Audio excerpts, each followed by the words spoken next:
Pearson ഇന്ന് ഒരു വിധി വൈപരീത്യം എന്നൊക്കെ പറയാം. ഇത് കെ ശൈലജ ഈ കാര്യങ്ങൾ പറഞ്ഞ് അവസാനിപ്പിച്ച് ഉടൻ തന്നെ ഹൈക്കോടതിയിൽ നിന്ന് വിധി വരികയാണ്. കെ ശൈലജ പറഞ്ഞത് TP കേസൊക്കെ കോടതിയിൽ നിന്ന് വിധി വരട്ടെ, അതൊന്നും ഈ വടകരയിൽ പ്രതിഫലിക്കാൻ പോകില്ല എന്ന്. കെ ശൈലജയെ പോലെ ഉള്ള ഒരാൾക്ക് ഈ TP കേസിൽ ഇത്രയും ക്രൂരമായ ഒരു കൊലപാതകം നടത്തിയ ആളുകളെ ന്യായീകരിച്ചുകൊണ്ട് എങ്ങനെ വടകരയിൽ മത്സരിക്കാൻ കഴിയും? ഒരു ധാർമ്മികതയൊക്കെ ഇല്ലേ ഇക്കാര്യത്തിൽ? പക്ഷെ അത് പ്രതീക്ഷിക്കുന്നില്ല. അത് മറ്റൊരു കാര്യം. ഒരു തരത്തിലും TP കേസ് ബാധിക്കില്ല എന്ന് പറഞ്ഞുകൊണ്ടാണ് തുടക്കമിടുന്നത്. ഇതൊരു മുഖത്തേറ്റ ഒരു അടിയായിട്ട് താങ്കൾ കാണുന്നുണ്ടോ ഹൈക്കോടതിയിൽ നിന്ന് ഇന്ന് വന്ന ഈ വിധി പ്രസ്താവം? അല്ല, ഇത് നമ്മൾ ഗൗരവമായിട്ട് കേരളം കാണേണ്ട ഒരു വിധി തന്നെയാണ്. കാരണം കേരളത്തിലെ രാഷ്ട്രീയ കൊലപാതകങ്ങൾ നടക്കാൻ പാടില്ല എന്ന നിർബന്ധ ബുദ്ധി കോടതിക്കുണ്ടായിരുന്നു എന്നാണ് കോടതിയുടെ ഇടപെടലും കോടതിയുടെ വിലയിരുത്തലുകളും നിരീക്ഷണങ്ങളും നമ്മൾ കേൾക്കുന്ന സമയത്ത് മനസ്സിലാക്കുന്ന ഒരു കാര്യം. അത് വളരെ പ്രധാനപ്പെട്ടത് തന്നെയാണ്. കാരണം വളരെ അപൂർവത്തിൽ അപൂർവം എന്ന് വിശേഷിക്കപ്പെടുന്ന തരത്തിലുള്ള ഒരു കൊലപാതകം നടക്കും. ആ കൊലപാതകം കേരളത്തിൽ നിരന്തരമായി നടന്നുകൊണ്ടിരുന്ന രാഷ്ട്രീയ കൊലപാതകങ്ങളുടെ ഒരു ഭാഗം മാത്രമാണ് എന്ന പ്രതിഭാഗത്തിന്റെ വാദം തന്നെ കേരളത്തിൽ നിരന്തരമായിട്ട് രാഷ്ട്രീയ കൊലപാതകങ്ങൾ നടക്കുന്നുണ്ട് എന്നും രാഷ്ട്രീയ കൊലപാതകങ്ങൾ നടക്കാവുന്നതാണ്, അത് സാധാരണ പ്രക്രിയയാണ് എന്നുമൊക്കെ വിശ്വസിക്കുന്ന തരത്തിലുള്ള ഒരു ബോധമുണ്ട് ഇവിടെ.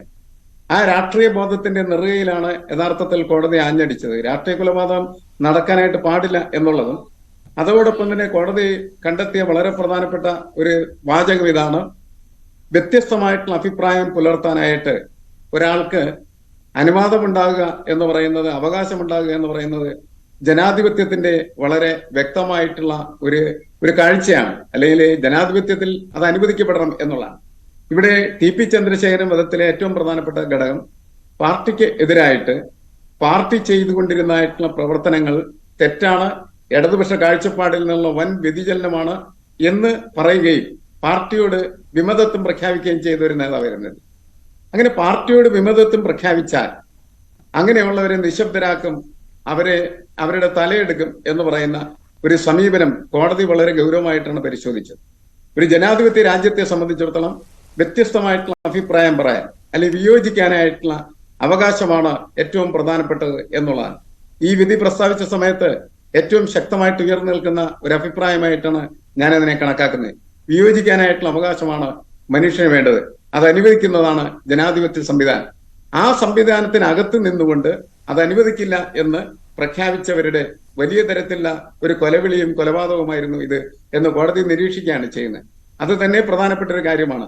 അത് സ്വാഭാവികമായിട്ടും നടത്തിയ ഒരു പാർട്ടിയിലേക്കും ആ പാർട്ടിയുടെ ഗൂഢാലോചനയിലേക്കുമൊക്കെ കടന്നു ചെല്ലാൻ തുടങ്ങുന്നത് ഇനി മേലാൽ ഇത്തരത്തിലുള്ള പ്രവർത്തനങ്ങളിലേക്ക് ഉന്നത സ്ഥാനങ്ങളിൽ ഇരിക്കുന്നവർക്ക് ഇറങ്ങാനായിട്ട് ബുദ്ധിമുട്ട് തോന്നുന്നതാണ്. കാരണം അത് അവരുടെ ജീവിതത്തെ ബാധിക്കുന്ന, അവരെ തന്നെ ബാധിക്കുന്ന, അവരെ തന്നെ കൽത്തുറുങ്കിലേക്ക് എത്തിക്കാൻ സാധ്യതയുള്ള ഒന്നാണ് എന്ന തോന്നൽ, എന്നാണ് ഒരു സന്ദേശം ഇതിൽ നിർവഹിക്കപ്പെടുന്നുണ്ട് എന്നുള്ളത് ഏറ്റവും പ്രധാനപ്പെട്ട കാര്യം. അപ്പോൾ അങ്ങനെ വരുമ്പോൾ ഈ പൊതുസമൂഹത്തിന്റെ മുന്നിൽ ഞങ്ങളല്ല ചെയ്തത്, ഞങ്ങളെ കൊടുക്കാൻ ശ്രമിച്ചതാണ് എന്നൊക്കെ പറഞ്ഞ് നിൽക്കുമ്പോൾ അപ്പോൾ സമൂഹവും രണ്ട് തരത്തിൽ ചിന്തിക്കും.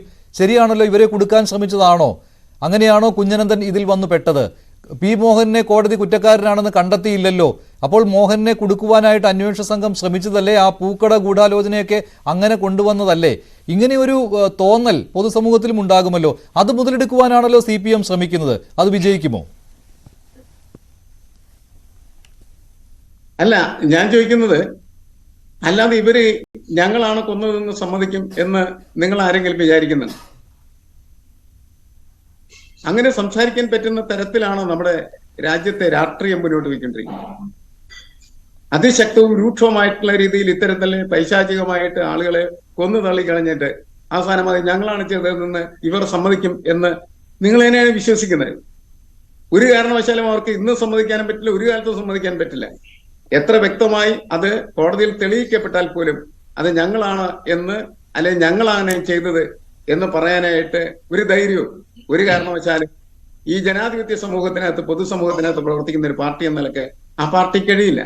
അത് തുടരുന്ന ഒരു കാര്യം CPM നടത്തിയിരുന്നു. Shri NM Pearson, KC രാമചന്ദ്രനെ CPM തള്ളി പറഞ്ഞിരുന്നു. KC രാമചന്ദ്രൻ മാസ്റ്റർ മൈൻഡ് എന്നുള്ള വിശേഷണം ഇന്ന് കോടതിയുടെ വിധിയിലുണ്ട്. KC രാമചന്ദ്രനെ തള്ളി പറഞ്ഞിരുന്നു. CPM. അതെങ്ങനെ സാധിച്ചു CPM-ന്? അല്ല, ഇതിലെയുള്ള എല്ലാ കൊലപാതകങ്ങളും തള്ളിപ്പറയാം അവർക്ക്. അതിലൊന്നും അവർക്ക് പ്രശ്നങ്ങൾ ഉണ്ടാവുമെന്ന് ഞാൻ കണക്കാക്കുന്നില്ല. കാരണം അത് അവിടെ കുഞ്ഞനന്ദനെ തള്ളി പറഞ്ഞില്ല. പിന്നെ ഇപ്പോഴത്തെ രണ്ടുപേരെയും, ജ്യോതി ബാബുവിനെയും KK കൃഷ്ണനെയും തള്ളി പറഞ്ഞിട്ടില്ല. അത് ഓരോരോ രാഷ്ട്രീയ കാലാവസ്ഥക്കനുസരിച്ചാണ് തള്ളിപ്പറയലും സ്വീകാര്യതയും ഒക്കെ ഉള്ളത്. മുൻകാലങ്ങളിൽ നേരത്തെ ഉമേഷ് ബാബുക്ക് സൂചിപ്പിച്ചതുപോലെ ജയിലിൽ തന്നെ ചെന്ന് പാർട്ടിയുടെ പ്രമുഖരായിട്ടുള്ള നേതാക്കൾ നടത്തിയ നാടകങ്ങൾ, ഇന്ന് അത്തരത്തിലുള്ള നാടകം നടത്താൻ പറ്റാത്ത തരത്തിലേക്ക് സാമൂഹ്യ മനസ്സ് മാറിക്കഴിഞ്ഞിരിക്കുകയാണ്. അങ്ങനെയുള്ള ഒരു നാടകവും ഇനി സാധ്യമല്ല. അതുകൊണ്ട് ചെയ്യാവുന്ന ഒരു കാര്യം എന്ന് പറയുന്നത് തള്ളിപ്പറയൽ മാത്രമാണ്. മുൻകാലങ്ങളിൽ എടുത്തിരുന്നത് പോലെ ഓരോ വർഷം കഴിയുന്ന സമയത്ത് ഇതിന്റെ ചർച്ചകള്, ഇതിന്റെ വെളിപ്പെടുത്തലുകൾ, ഇതിന്റെ തുറവികൾ എന്ന് പറയുന്നത് തീർച്ചയായിട്ടും അങ്ങനെയുള്ള ഇടപെടലുകളിലേക്ക് എത്താൻ പറ്റാത്ത തരത്തിലേക്ക് കാര്യങ്ങൾ കൊണ്ടുപോയിട്ടുണ്ട് എന്നുള്ളതാണ്. അതാണ് ഈ വിധിയുടെ ഒരു വളരെ പോസിറ്റീവായിട്ടുള്ള, അല്ലെങ്കിൽ ഈ വിധിയുമായി ബന്ധപ്പെട്ട രാഷ്ട്രീയ ചർച്ചകളുടെ പോസിറ്റീവായിട്ടുള്ള ഒരു വശം എന്ന് പറയുന്ന അതാണ്. പഴയ നാടകങ്ങൾ ഇനി ആവർത്തിക്കാനായിട്ട് പറ്റുകയില്ല എന്നുള്ളതാണ്. അതുകൊണ്ട് ചെയ്യാവുന്ന ഒരു കാര്യം തള്ളിപ്പറയൽ മാത്രമാണ്. ശരി, ശ്രീ ബലദേവ് സച്ചിദാനന്ദൻ,